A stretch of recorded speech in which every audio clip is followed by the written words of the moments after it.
Cheap pre-built gaming rigs have a nasty habit of looking good on paper, then falling flat the moment you fire up a modern title. I've seen a lot of folks bite into that regret, the kind where the gaming PC can't hold a conversation with a 1080p game at medium settings without stuttering, and the next month they're hunting for a replacement. The question that matters is whether the Lenovo Legion Tower 5 Gen 8 feels like a smarter buy instead of just another disappointment. Link is in the description if you want to check the product details on Amazon.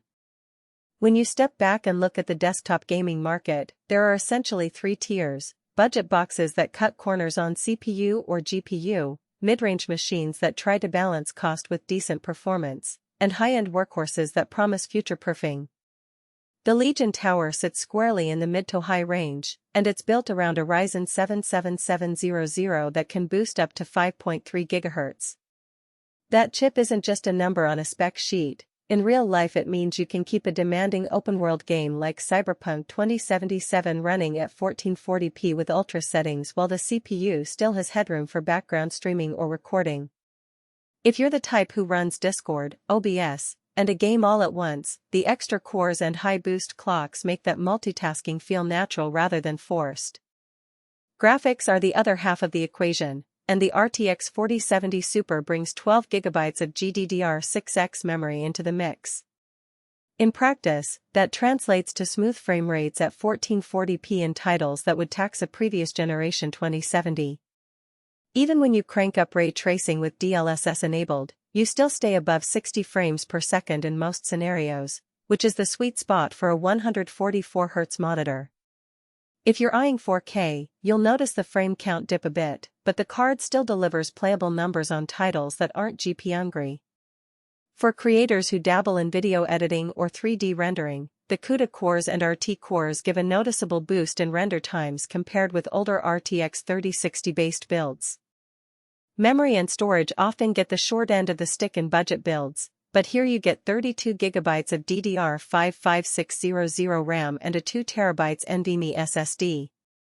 The DDR5 speed isn't just marketing hype, it reduces load times in texture-heavy games and helps the system stay responsive when you have dozens of browser tabs open while gaming. The 2 TB SSD gives you enough room for a large game library, a few creative project files, and the Windows 11 Pro OS without worrying about an immediate upgrade. I've seen people with 16 GB DDR4 rigs run into stutters when mods are loaded, and that's something the Legion Tower sidesteps thanks to the higher bandwidth and larger capacity. Cooling is where a lot of pre-built PCs betray themselves. The Legion Tower advertises a cool, quiet design, and that claim holds up when you actually listen to it under load.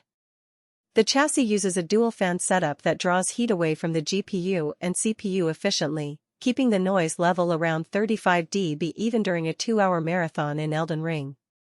For a typical apartment or shared living situation, that quietness is a real win. You won't be shouting over a screaming fan to hear your teammates. The trade-off is the tower's size. It's a full tower that occupies a fair amount of desk real estate, so if you're constrained to a small room or a compact gaming nook, this might be a compromise you're unwilling to make. Connectivity is another practical area that often gets overlooked. With Wi-Fi 6E, Bluetooth 5.2, multiple USB-A and USB-C ports, HDMI, and an Ethernet jack, the system covers pretty much every peripheral you could need. I've wired a 144Hz monitor via HDMI and still get a clean, lag-free signal. The Wi-Fi 6E is fast enough for cloud gaming on a 5 GHz network without dropping packets. The inclusion of a keyboard and mouse in the box is a small but handy touch. They're not high-end mechanical devices, but they're functional enough to get you started right out of the box. Now, who should actually consider this machine? If you're a serious gamer who wants to play the latest releases at high settings for years without having to upgrade the GPU every 12 months, this is a solid platform. It also appeals to streamers and content creators who need that extra CPU headroom and fast storage for video encoding. The Windows 11 Pro license adds some enterprise-grade features like BitLocker, which is a bonus if you care about data security. On the flip side, if you're on a tight budget and can settle for 1080p medium settings, a cheaper pre-built with a lower-tier GPU will save you a few $100s. Likewise, if you already own a decent gaming PC and just need a GPU upgrade, buying the whole tower would be overkill. There are a couple of practical downsides to keep in mind. First, the price point sits higher than many comparable